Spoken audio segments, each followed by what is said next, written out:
Kayo po ba mga bossing ko isa sa mga mananaya at nais yung magwagi ng limpak-limpak na salapi? Bukod po mga bossing ko sa mga panalangin po natin na makamit ang mga pangarap, tayo po mga bossing ko ay gumawa ng ganitong mga pamamaraan upang sa ganon makamit natin ang mga pangarap po natin. Bukod sa sipag at tiyaga, yan ang pinaka numero 1. Kung kayo po ay isa sa mga marami mga pagsubok na pinagdadaanan, gamitan nyo rin po nito. Pangkalahatan po ito.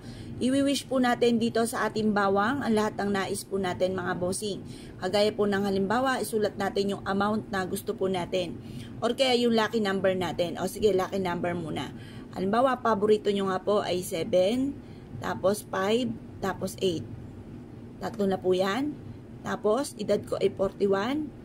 Tapos, ang edad ng aking anak, yung anak ko na muna, hindi muna mister ko. Tapos, yan, edad ng aking mga anak, 1910. 24, yan.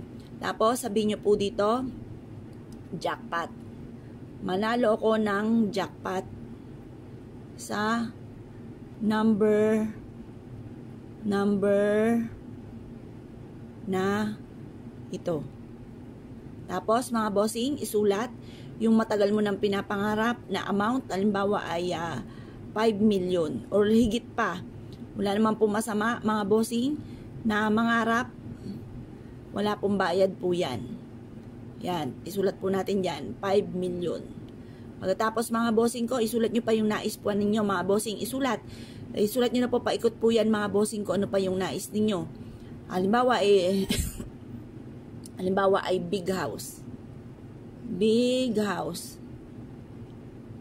O kaya ay luxury car. Yan.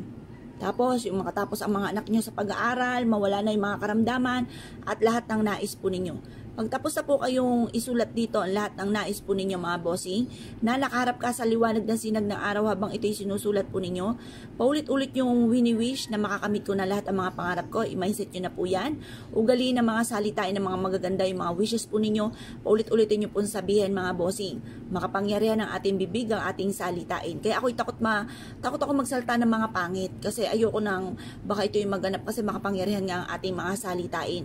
Kaya panay mga magagandang ating sasabihin. Ngayon po mga bossing, kung kayo po'y naniniwala at nais po itong gawin, huwag na po kayo magpatumpik-tumpik pa at ito'y makakatulong upang sa ganon, tuloy-tuloy ang pasok ng swerte at kailanman hindi ka na mamumblema tungkol sa usapin ng pera. Sabihin nyo na po lahat ang nais po ninyo mga bossing ko dito. At ito po mga bossing ko ay maa-amaze ka dahil iaadya ka nito kung saan lagi kayo suswertihin.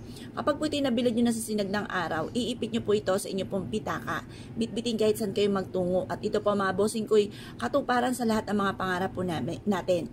Ito po ay makakatulong upang sa ganon, kung ano man po yung ninanais ninyo ay parang hindi maging mailap sa inyong swerte at i-adya ka kung saan lagi kayo suswertihin.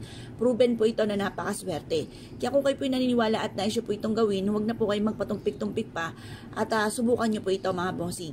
Ngayon po mga bossing, ito po isa sa mga sikreto, kaya huwag nyo na lang ipagsasabi kahit kanino. I-share nyo na lang po yung ating pong video upang sa ganon may makaalam po nito at sila po ay makatulong din po sa kanila mga bossing. Ngayon pa mga bossing, kung kayo po naniniwala at nais po itong gawin, ay siya mga bossing, good luck po sa inyo po lahat.